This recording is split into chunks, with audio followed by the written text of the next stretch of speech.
Coming up, Two's a Charm, and you'll get to experience it with us. An electrified caravan and something new from Garmin. And Hawaiian aviators giving back. AOPA Live this week begins in just a moment. Your plane is a valuable tool. With the Genesis Aerosystems S-Tech 3100 digital autopilot, you can rest assured you will arrive safely to your destination. The 3100 is the industry's most advanced autopilot for single and twin-engine aircraft, providing exceptional workload reduction, safety-enhancing capabilities such as straight and level mode and speed protection. To learn more, visit our website today. This is AOPA Live This Week with Tom Haines and Alyssa Cobb. Hello and welcome to AOPA Live This Week Home Edition. Tom is back home after spending last week at Cape Canaveral. You lucky dog. Yeah, well, I do feel lucky, Alyssa. A space launch was a first for Warren and me, and even though they scrubbed the first flight, just 17 minutes left in the countdown, we got to stick around for the second try, and guess what? It was successful. Our launch day began just outside the SpaceX Launch Operations Building, just outside Cape Canaveral Air Force Station. As our convoy waited, lights and sirens and a grand escort passed by. As near as we could tell, they were leading a pickup truck with a dog. Must have been a VIP, very important pooch. We proceeded to the viewing area about 5 miles across the water from Launch Pad 39A and proceeded to wait. In and out of our cars as the weather rolled through and the launch preps progressed. And then... Dragon, SpaceX, go for launch. 5, 4, 3, 2, 1, 0. Ignition. Liftoff of the Falcon 9 and Crew Dragon. Go NASA, go SpaceX, Godspeed, Bob and Doug. America has launched. It was just spectacular, wasn't it? Yeah, it really was. I mean, my first time at being at a launch and seeing it live in person, and it was just spectacular. It was like seeing a welder's torch being launched into the sky, a massive one, and then to, what was it, like 15, 20 seconds before we heard it, we saw it, ascending into the heavens, and then we finally felt this thing, heard it, the rumble, and then, you could feel it in your chest, and then it was all about this sort of ripping of the atmosphere, it sounded like, as if it was being torn open and ejected into space.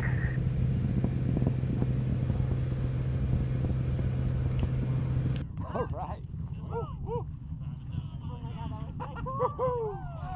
That was amazing. And so right after the launch, I mean, we had cars pre-positioned on the roadway. We had everything ready to immediately tear down after the launch, threw everything in the back of the car, and went traipsing back across the complex over to a big parking lot where they loaded us on a bus with other media and took us over to the Kennedy Space Center to the vehicle assembly building. It was just a year and a half ago that the President of the United States put in his State of the Union address, he said, "We are going to launch American astronauts on American rockets from American soil." And he looked at me and he said, "You're going to make that happen." And here we are a year and a half later, and with the help of Elon Musk and the SpaceX team, we have delivered. It is an honor and a joy for me to be here with the President of the United States at Kennedy Space Center on the day we made history. On the day American astronauts returned to space on an American rocket from American soil for the first time in nearly 10 years. You did it. So join me in a vigorous round of applause for Elon Musk and the dedicated men and women of SpaceX. Job well done.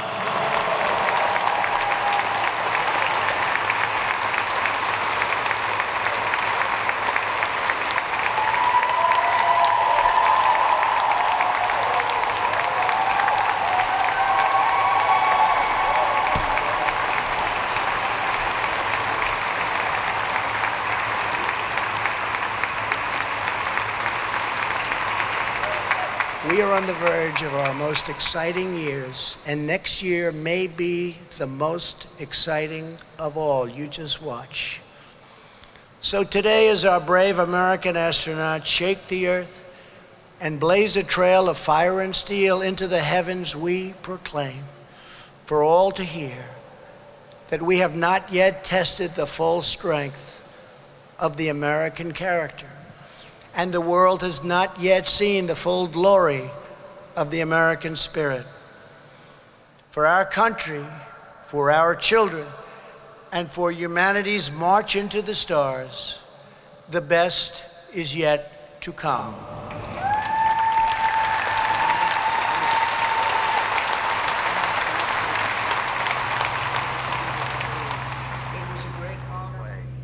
Yeah, it was emotional. I think a lot of people saw that, and even the content that we'd already posted on social media. There were people said, commenting that they were in tears when they saw it. It's a powerful thing. Yeah. And thanks to GA, we got to see it. So it was quite a banner day, Alyssa, I got to tell you. Getting to see the launch was pretty amazing. Then going over to the Vehicle Assembly Building, which if you haven't been in that, it is an amazing facility. Incredibly large, and then a chance to see and hear the president, the vice president, the NASA administrator, and also Elon Musk, who just kind of stole the show. That was pretty amazing. Quite a banner day, and then to get to enjoy it all by General Aviation Airplane was really kind of the cherry on top of the cake. Yeah, that is something that's definitely a dream of mine. But being able to kind of experience it secondhand through you, because when we talked after you got back, just the excitement was still there, and so it looks like a great experience. Yeah, it really was, and great to see America back in the business of launching humans from American soil again. Great advance there too. That's right. Well, as the Falcon 9 rocket and Dragon capsule climbed into the Florida skies, the FAA was tracking it through the Next Gen system. The Space Data Integrator, or SDI, because we love our acronyms, receives telemetry from space vehicles and feeds it into the Traffic Flow Management System. Now your ADS-B data feeds into that too. SDI is still in shadow mode, but should be fully operational late this year. Now the idea is to integrate space vehicles into the air traffic system. And that's good news for us because the FAA could restrict much smaller chunks of airspace for commercial space operations. And a bunch of aviation organizations, including AOPA, are reaching out to the FAA to extend the Special Federal Aviation Regulation for the COVID-19 pandemic.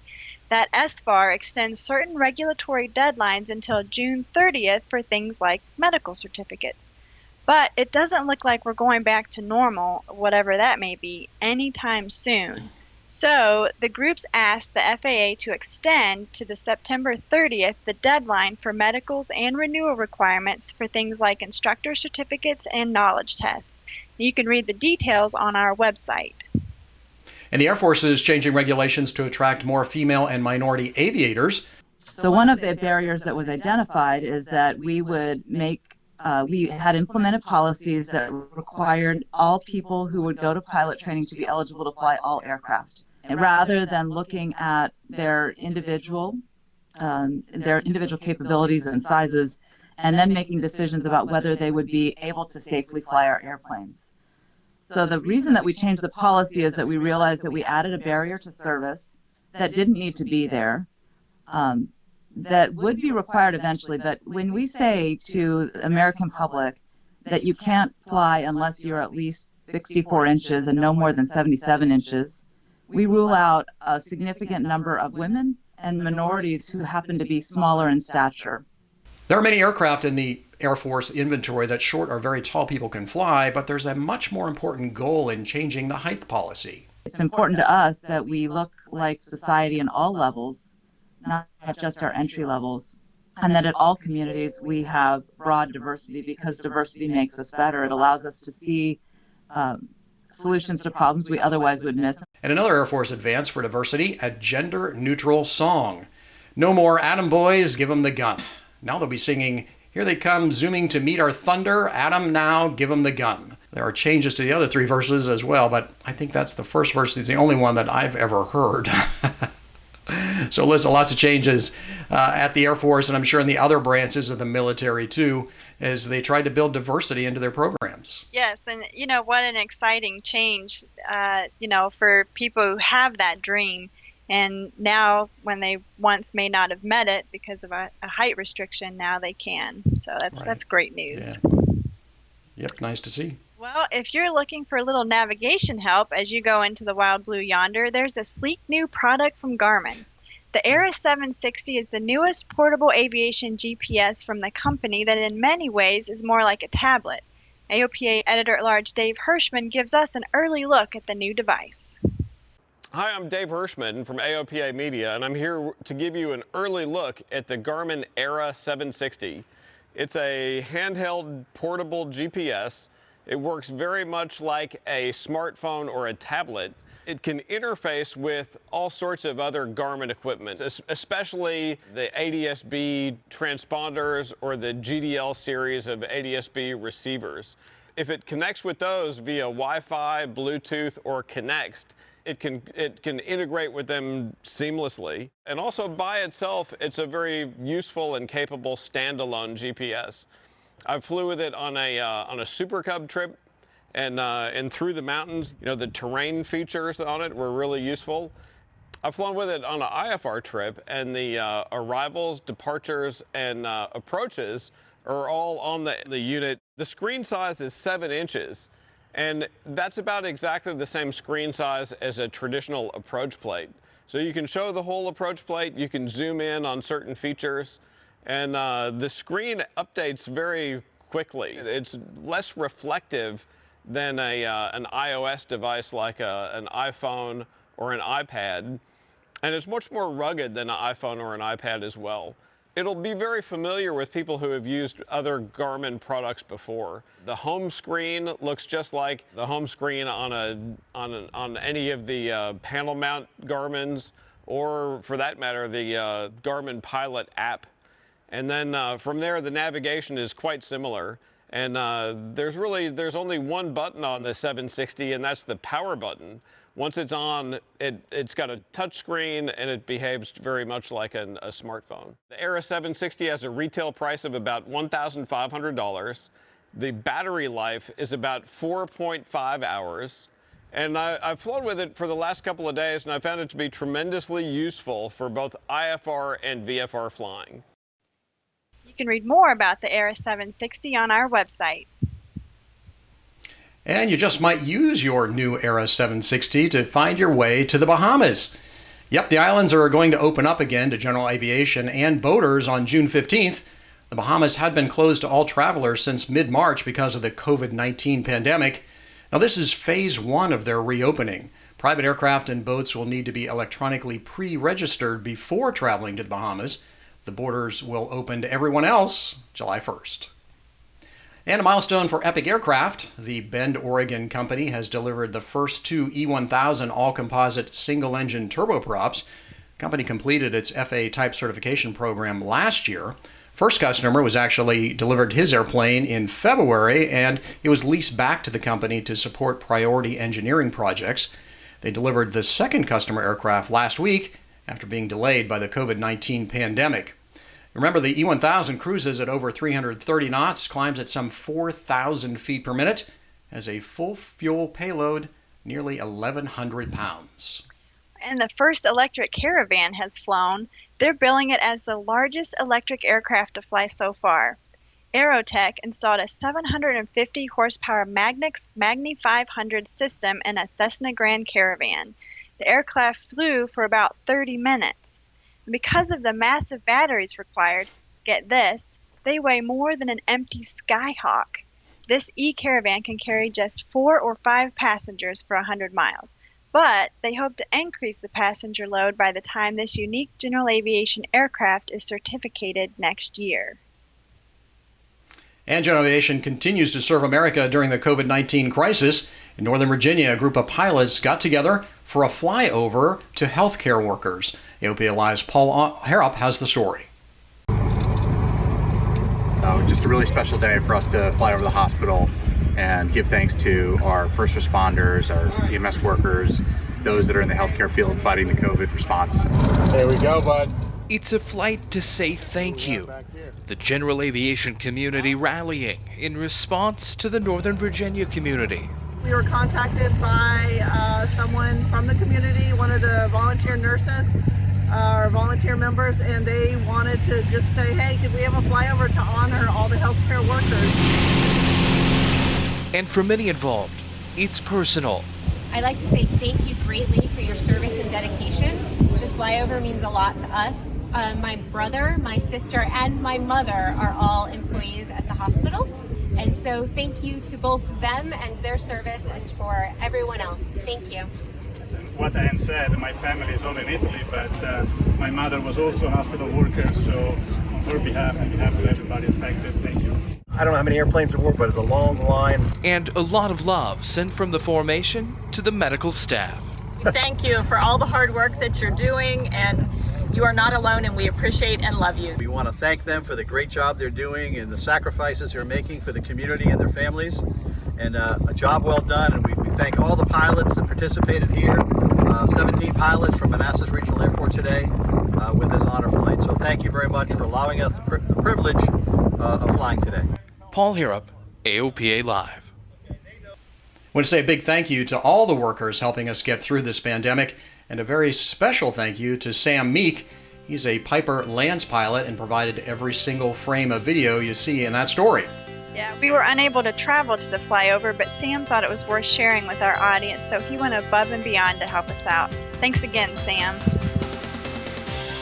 When we come back, want to see what it takes to get ready for your first STOL competition?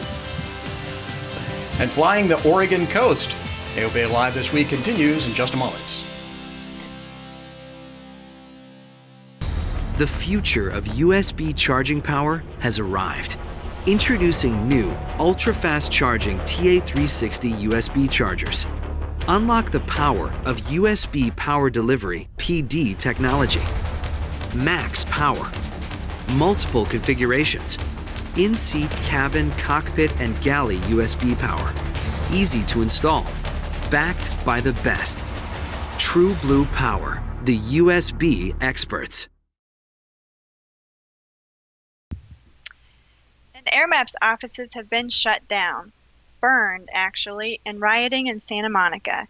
Thankfully, nobody was hurt because AirMap staffers are working from home because of the COVID-19 pandemic.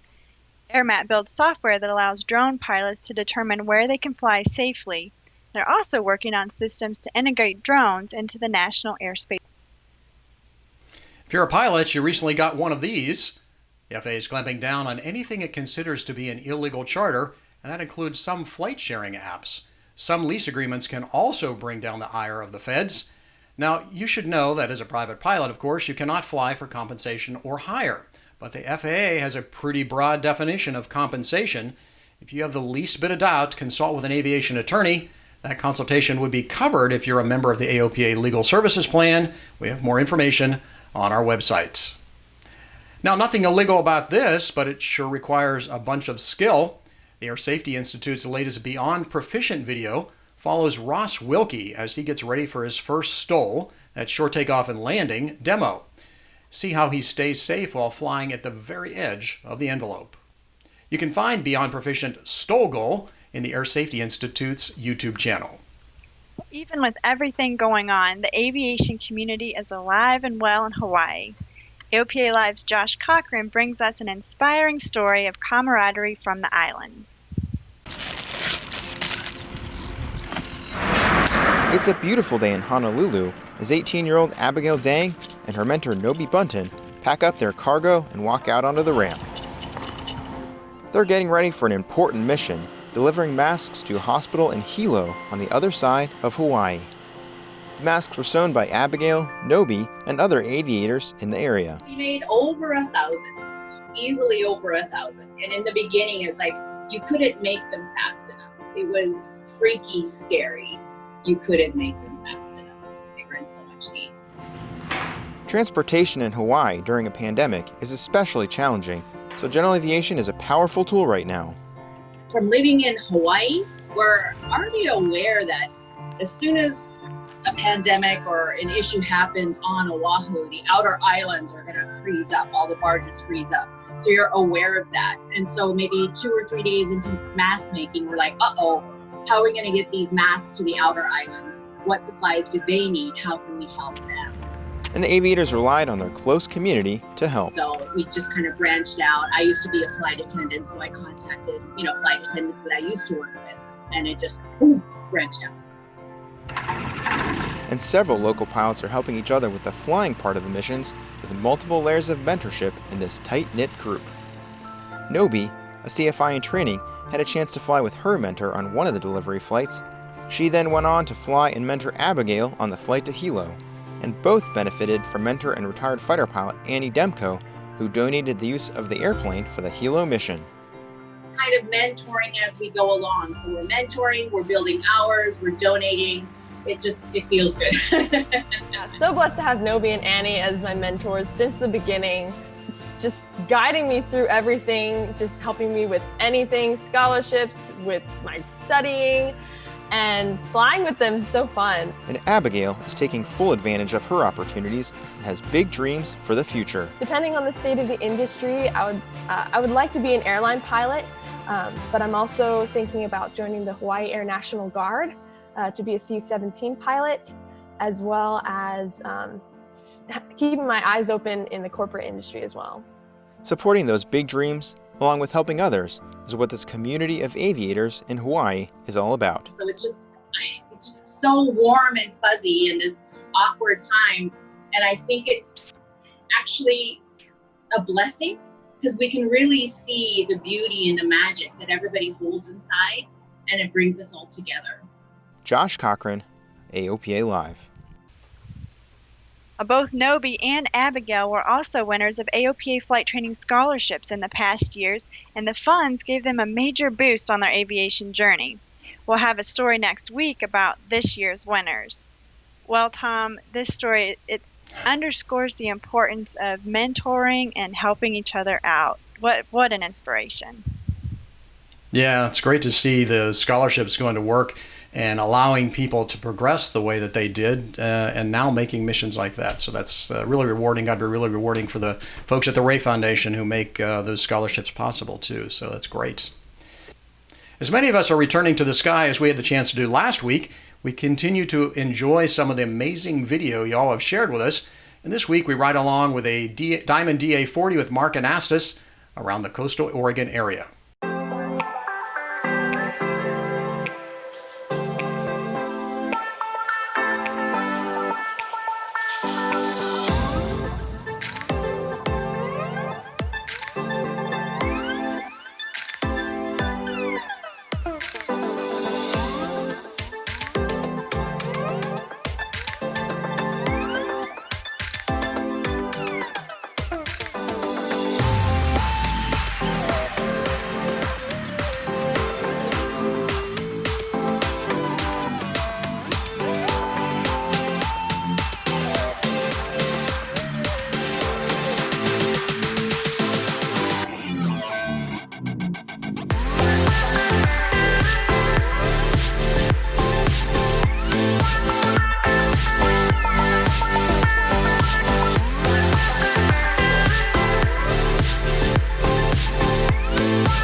Thank you to Mark and the others who have sent in their clips. You're helping us all live through you vicariously.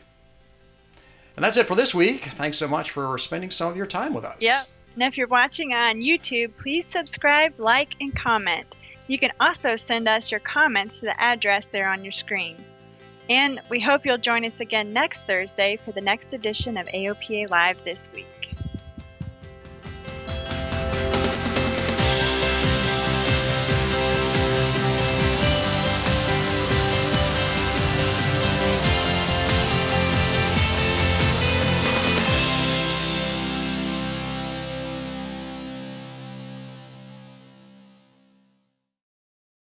There are many important things to consider before purchasing an aircraft. Let the experts at Aerospace Reports help guide you through the process. We combine expert knowledge with our long-standing commitment to personalized customer service to perfect your transaction. Learn more at aerospacereports.com.